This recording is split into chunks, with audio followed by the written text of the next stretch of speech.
देखिए, अगर आप कोई प्रॉपर्टी खरीदते हैं, रजिस्ट्री करवा लेते हैं, बाकायदा दाखिल खारिज हो गया, आपका प्रॉपर्टी पड़ा है, फिर भी आप बिल्कुल निश्चिंत नहीं रह सकते कि वो प्रॉपर्टी पर कोई कब्जा नहीं करेगा या कोई विवाद नहीं होगा। अब देखिए, मैं आपको एग्जाम्पल दे रहा हूँ। एक व्यक्ति ने रजिस्ट्री कराई, बाकायदा पूरा पेमेंट किया, दाखिल खारिज किया, ये आदेश देख सकते हैं। लेकिन उसके बाद भी एक व्यक्ति ने जो है 2 साल बाद, क्योंकि 22 में किया था, अब हम 24 को वीडियो बना रहे हैं, तो यहाँ पे 2 साल बाद उसने कब्जा कर लिया, उसकी बाउंड्री तोड़ दी गई। एक्चुअली ये हुआ क्यों? और पुलिस भी वहाँ कुछ नहीं कर पा रही है, क्यों? ऐसा क्या हुआ?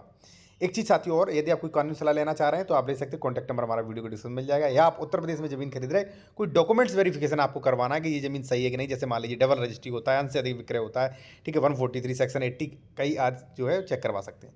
देखिए, अब यहाँ पे आप देख सकते हैं, एक बंदे ज़मीन खरीदी थी, रजिस्ट्री कराया, दाखिल खारिज भी कराया। अब दाखिल खारिज बाकायदा स्पष्ट आदेश है, यहाँ पे देखिए, वादी प्रार्थना पत्र वाद दायर हुआ है, पत्रावली के अवलोकन में स्पष्ट है, वाद निर्वादित है, क्योंकि इश्तेहार नोटिस जारी करने के बाद कोई आपत्ति प्राप्त नहीं हुई।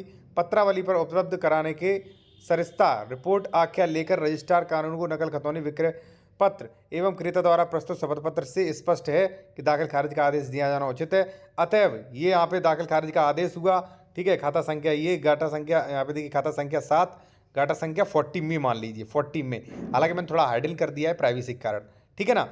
तो ये बकायदा दाखिल खारिज का आदेश हुआ। अब भाई लोग रजिस्ट्री करवा के दाखिल खारिज प्रक्रिया, दाखिल खारिज करवा के बिल्कुल निश्चिंत हो जाते हैं। निश्चिंत नहीं होना है आपको, ये आपको एडवोकेट राय नहीं देते हैं, ठीक है, इसीलिए आप फंसते हो, अच्छी राय नहीं देते। अब देखिए, अब मैं आपको बताऊं, यदि आपको ये करना है कि मैंने ज़मीन खरीद ली, अब मैं बिल्कुल विवाद खत्म कर दूं, हमारे बच्चों को भी कोई विवाद ना हो, पुश्ते नहीं पुश्ते दर पुश्ते, तो आप एक काम कर सकते हो, इसमें सारी लड़ाई की जड़ जो है ये है में, ठीक है, ये 40 में जिस गाटे में लगा हुआ है वो गाटा विवादित हो सकता है। मैं ये नहीं कह रहा हूं होगा, हो सकता है। क्यों? मैं नहीं, बल्कि कई ऐसे होते हैं जिसमें तमाम सही खातेदार है। अब इसमें मिन जुमला ये क्यों, ये सरदर्द बना हुआ है, क्यों इसके कारण विवाद हुआ, क्यों इस बंदे की दूसरे ने वो तोड़ के और यहां पे वो आ गया, उसका एक कारण था। कारण साथियों ये है कि मिन जुमला नंबर वो है, सेक्शन 30 में इसे बकायदा प्रोविजन भी किया है। सेक्शन 30 स्पष्ट मेंशन कर रहा है कि मिन जुमला नंबर वो नंबर है जिसका खतौनी पे तो बंटवारा हो चुका है, खतौनी पे तो डिसाइड हो गया है कि ए का इसमें 3 बीघा, बी का 4 बीघा, सी का 5 बीघा, लेकिन अभी फाट डिक्लेरेशन नहीं हुआ है कि ए इधर है, बी इधर है, सी इधर है, ये डिक्लेरेशन नहीं हुआ है। कौन कहाँ, ये डिक्लेरेशन नहीं हुआ है, इसलिए इस पर न बेड़बंदी होगी, ठीक है। तो इसके लिए सबसे पहले आप कोरा डिक्लेरेशन करा दिए, ठीक है। अब होगा क्या, दूसरा आया, दूसरे ने कहा साहब हमारा कम है, हम नहीं यहाँ पे, और वहाँ पे जो है कम कम के आधार पे वो थोड़ा दबंग और था, उसने तोड़ दिया कि हमारा कम है, हम कहाँ कब्जा करेंगे, इसने मेरे कब्जा कर लिया, तोड़ दिया। अब जो मिन जुमला नंबर होते हैं उसका यही विवाद होता है। क्यों? मिन जुमला नंबर की परिभाषा ही है, ऐसा गाटा जिसका फिजिकली बंटवारा नहीं हुआ है लेकिन खतौनी पे बंटवारा हो चुका है, ठीक है। तो ऐसे गाटे खरीदते समय भाई आप सावधान रहिए, ठीक है। और एक चीज मैं आपसे और कहूंगा कि जब भी आप रजिस्ट्री करवाएं तो कई चीजें देखिए उसमें, ठीक है।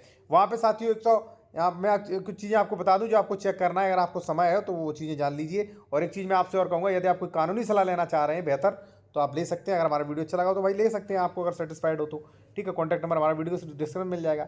अब देखिए, जमीन खरीदे तो भाई क्या क्या चेक करो, डबल रजिस्ट्री तो नहीं है, पहला डबल रजिस्ट्री, सेकंड है मान लीजिए अंश से अधिक विक्रय तो नहीं है, खतौनी के सारे आदेश। अब देखिए लोग क्या करते हैं कि सर मैंने एडवोकेट से चेक करा लिए जिससे रजिस्ट्री करवा रहे, या लेखपाल से चेक करवा लिए। भाई खतौनी में 80 आदेश होते हैं, यानी कि 80, 85, 40, 50 आदेश होते हैं। क्या कोई 10 मिनट में वो आदेश सारे पढ़ लेगा, समझ लेगा कि कौन सा आदेश क्या है? निरस्ती का आदेश है, सेक्शन 24 का आदेश है, बंटवारे का आदेश है, नाम हटा दिया उसका आदेश है। क्यों नहीं इस पर देख सकते? लापरवाही में कह देते हैं हाँ ठीक है रजिस्ट्री करवाइए, उन्हें पैसा दीजिए, बस इसीलिए सारी दुर्घटना वो हो रही है, ठीक है।